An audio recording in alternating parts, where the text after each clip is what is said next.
Hello everyone, this is Killenberg. Today I'm going to be reviewing John Carpenter's Halloween. It's also known as just Halloween 1978 because that's when it came out, and the original Halloween, because as many of you know, there's sequels to this. Now this movie starts with Michael Myers sneaking around the house when he was only 6, and he ends up killing his sister Judith Myers. Now we do see she had a boyfriend, but he actually lets him live.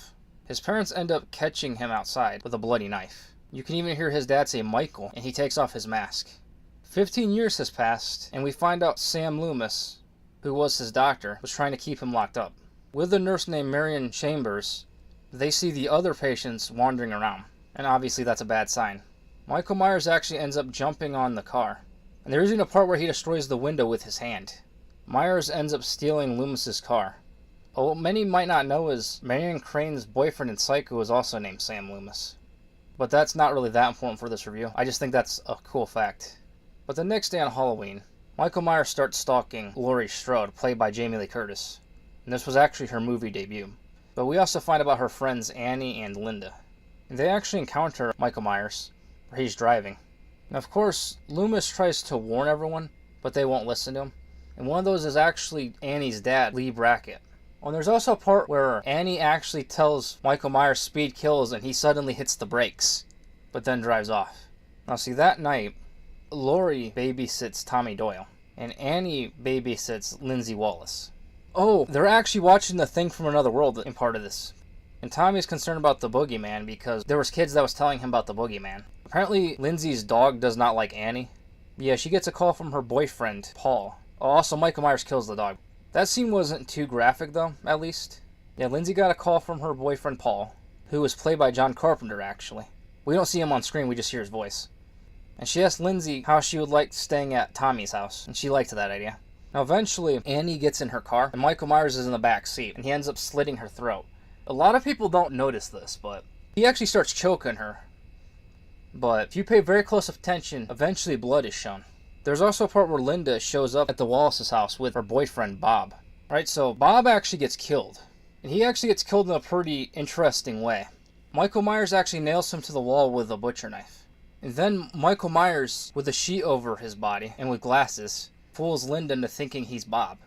And she calls Laurie because it's going nowhere. And Myers chokes her with the phone cord. And I know, that's weird hearing because nowadays phones don't really have cords. But people gotta remember, this came out 40 years ago. So yeah, phone cords were very much a thing then. But yeah, Laurie thinks that it's Annie messing with her. Curious, Laurie actually goes to the Wallace house, and there she actually finds the bodies of Bob, Annie, and Linda. She also finds Judith's headstone. She actually encounters Michael Myers. There's actually a part where he goes to stab her, and it cuts her sleeve. You don't see blood, but I don't know if this was actually like she didn't get cut, or if this is just because it was a low-budget movie. But she runs to Tommy's house. It appears he was actually sleeping. But he does let her in, obviously. And she tries to stop Michael Myers in various ways. Like she stabs him in the neck with a sewing needle. And then she stabs him in the lungs, I believe. And of course she thinks he's dead. See, thinking she killed him, she actually tells Tommy that. And Tommy says you can't kill the boogeyman. But she tells Tommy and Lindsay to get help. Once again, Michael Myers is not dead. Well, there is a part where she hides in the closet, and she stabs him in the eye with the coat hanger. Loomis hears, and he goes into the house.